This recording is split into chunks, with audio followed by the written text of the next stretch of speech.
Candidate था, उम्मीदवार हूँ कोयटा 5 PB42 से। तो मेरे खिलाफ उन्होंने कोई एतराज़ लगाया था आरओ साहब ने, तो हमारे मोहतरम जज साहब ने, आसिम काकड़ साहब ने उनका जो आरओ का आर्डर था वो रिजेक्ट कर दिया और मेरी अपील मंजूर कर ली और मेरे कागजात मंजूर हो गए।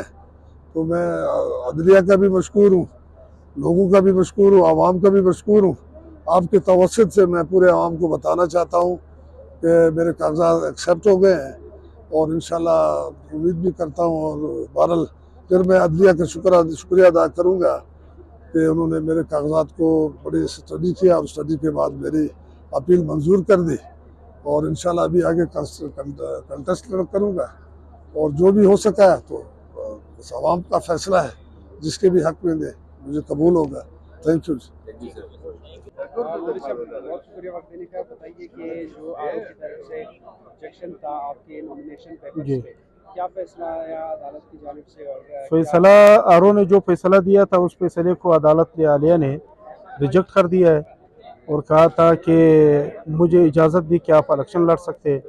और आरओ का जो फैसला था, बहुत सी छोटी छोटी चीज़ों पे उन्होंने उम्मीदवारों को मुस्तरद किया था, उनके कागजात रिजेक्ट किए थे। तो उनको ये हिदायत है कि वो ऐसी छोटी छोटी चीज़ों पे उम्मीदवारों को रिजेक्ट ना करे, आवाम और उनके दरमियान जो है खलीज पैदा ना करे। अब हमारे 3 दिन जो है ज़ाया हो गए सिर्फ इस बात पे कि उन्होंने कहा कि आपका सिकंडर जो है इस हल्के से नहीं है। उनके पास इख्तियार था, हम दूसरा सिकंडर पेश कर देते थे। अच्छा, आपको क्या लग रहा है कि इतनी बड़ी सतह पे जो रिजेक्शन हुई है जी, वो टेक्निकल एरर्स की वजह से हुई है या कोई और वजह आपको लग रहा है कि इतनी बड़ी सतह पे रिजेक्शन नहीं, वो तो कोई बुनियादी नुक्ता तो ज़रूर उसमें होता है, कोई ना कोई बहाना तलाश करके, कोई नुक्ता निकाल के कि इसमें ये आईनी खराबी है, इसमें ये आईनी खराबी है, फिर उस छोटी सी आईनी खराबी टेक्निकल खराबी पैदा करके उनको रिजेक्ट कर देते हैं। ऐसी चीज़ों पे जो है रिजेक्ट नहीं होना चाहिए। पहले भी आप इंतखाबात में हिस्सा ले चुके हैं और आप जीत चुके हैं, तो आपके वोटर्स के लिए क्या पैगाम?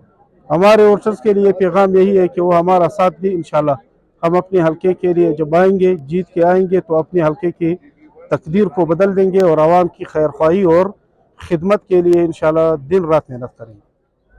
बहुत शुक्रिया।